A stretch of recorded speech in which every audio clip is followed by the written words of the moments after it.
Joining our conversation, Mike Pompeo. Welcome to our program today. Thanks, Bill. Thanks for having me on. Good morning, Dana. So a few things to run through. Let's start with these ICE arrests. This is October to February. Just look at the drop on the screen. I mean, 1,000 a month. If you go back to October of last year, you're at 7,400. February of now, it's 2,300. They've ditched a number of your policies. How's that working out? Bill, what it's leading to is a calamity for people who are being trafficked across the border. It's a calamity for American citizens who are here suffering from the drugs that are going to flow across the border alongside of this. It's tragic for people who want to come into our country lawfully, too, who are waiting in line while these folks are coming across unlawfully. And this is an enormous crisis on our southern border. We had in place a set of policies that were humane, decent, and protected American sovereignty. We sure as heck knew who the heck was coming into our country. And we had a set of policies that reduced the flow and the trafficking of these people across the border. These kids who come across with the coyotes preying upon them is absolutely tragic. And the Biden administration's policies have incentivized this to happen and are making those people really wealthy at the expense of all those who are trying to make their way north when they think that there'll be something here for them that will improve their lives. You mentioned the coyotes, and I'm really interested in that and your interactions with the leaderships of those countries in Central and South America, or even in Mexico, in terms of them not being able to do anything to ensure rule of law in their countries. It seems like a lawless situation. The cartels are very powerful, and now the coyotes that are bringing the migrants in, apparently, all of them have been tagged by these cartels, and that's coming right into our country. It's not good for the American citizens, of course, but really not good for those migrants, in particular the children. Dana, what has happened down in Central America is absolutely tragic. We've had governments that haven't been able to provide for their citizens. And so if you're a mother of one of these children or a father, you can see why they would want to try and find a better life for their people. I'm enormously sympathetic to that. I think we all are.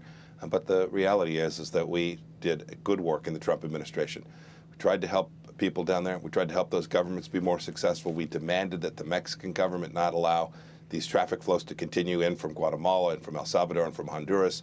They put National Guardsmen on the border. This created the right incentive system for these governments to take care of their own people and not try and transfer these problems to the United States of America. It was the right thing for American sovereignty and for the American people, and I regret that the Biden administration has moved, frankly, farther than even the Obama administration did with respect to creating completely open borders on our southern border. Those are the real three changes there. ICE priorities are lower, as we showed on the graphic there, the agreements with the Northern Triangle countries, and also to remain in Mexico policy that's been ditched as well.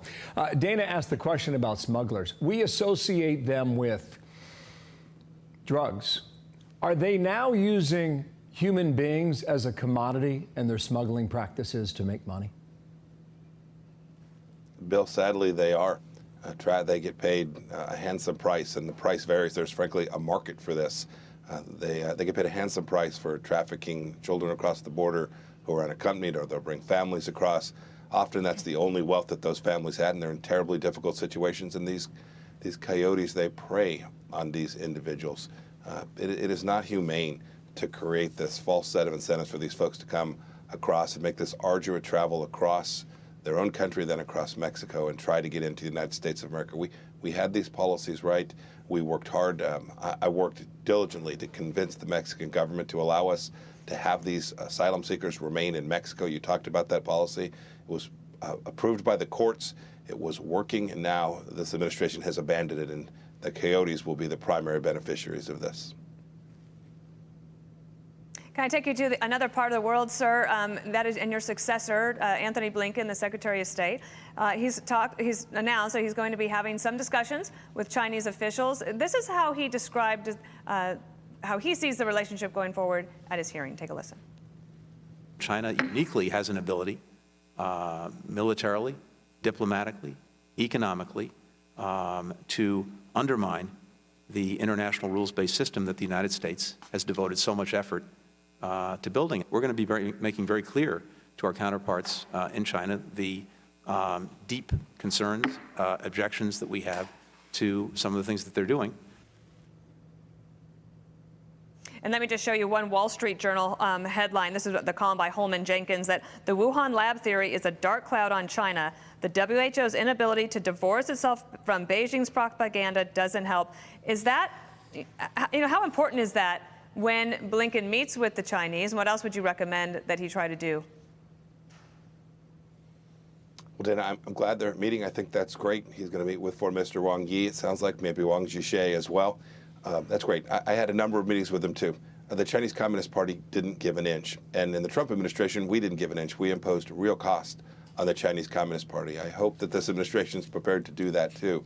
And with respect to the Wuhan virus, Secretary Blinken ought to, in my judgment, make very clear to the Chinese Communist Party that, we said on this anniversary where the World Health Organization declared a pandemic, but of course, we knew about this. The Chinese Communist Party knew about this weeks and weeks and weeks before this, 1 year ago today. And they inflicted enormous loss of life here in the United States. They affected enormous devastation and wealth creation all across the world. There's still people who are suffering from this. I think that the United States has a responsibility to make clear to the Chinese Communist Party that they must be held accountable. And second, we still don't know the answers to precisely where this virus came from. They know. They need to share it with the world. You have talked about this for a year now. Final question. How do you think it started and where?